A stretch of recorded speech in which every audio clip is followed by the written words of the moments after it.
તો એ એક ઉંમરના પડાવ પછી કરે. એની ઉંમર કેવું કે બાપા આપણે કહેતા હોય ને કે ભાઈ હજી તમને વાર હે, હજી તમારી ઉંમર નથી આધ્યાત્મમાં જવાની. તો હું તો કહું છું એ ઉંમર તમારી યંગ એજથી જ શરૂ થવી જોઈએ. આજે અમે આપણે વાઇટલ ફોર્સમાં સીસી પછી જોડાણા ત્યારે અમને એમ થયું કે અમે ખરેખર મોડા જોડાણા. અમારી ત્યારે ઓલરેડી લગભગ 38-39 પહોંચી ગઈ હતી. ત્યારે અમને એવો ભાસ થયો ખરેખર અમે મોડા જોડાણા. ત્યારે આપણી સ્વની ઓળખ થઈ અમને. આપણે એમ વિચારતા હોય કે એકલો માણસ હોય આ બધું ન કરે, એ ધંધો કરે કે આધ્યાત્મ કરે કે શું કરે, કેટલા ફિલ્ડમાં યુદ્ધ લડવા જાય.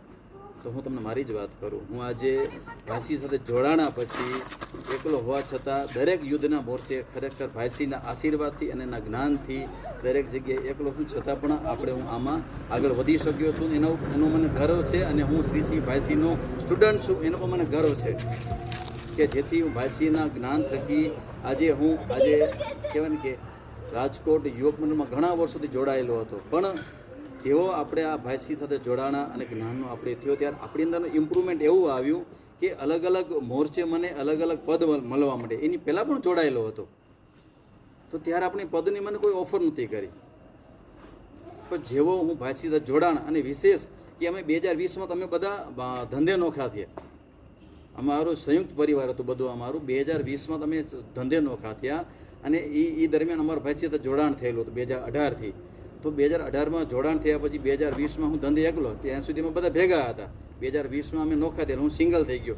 એ સિંગલ થયા પછી જ મને ભાઈસી થકી અને જ્ઞાન થકી જ મને અલગ અલગ પદવી મળીને એને હું ન્યાય આપી શક્યો. તો આ શું છે? આપણે કોઈ વિચાર કરીએ કે ખરેખર આ શું છે? મારી અંદર જે આ બદલાવ આવ્યો કે જે જ્ઞાન આવ્યું, જે આ ભાઈસીના જ્ઞાન થકી આપણે આગળ વધ્યા, તો એક આ ખરેખર આપણે મિરેકલ કહી શકીએ. આપણે કહેતા હોઈએ ને કે ભાઈ હું હજી મારી ઉંમર નથી, આ હજી કરવાનું હું લાયક નથી, આ હજી આપણે ન કરાય અને એકલો માણસ છું, મારે ધંધો હાચો બીજું કરું.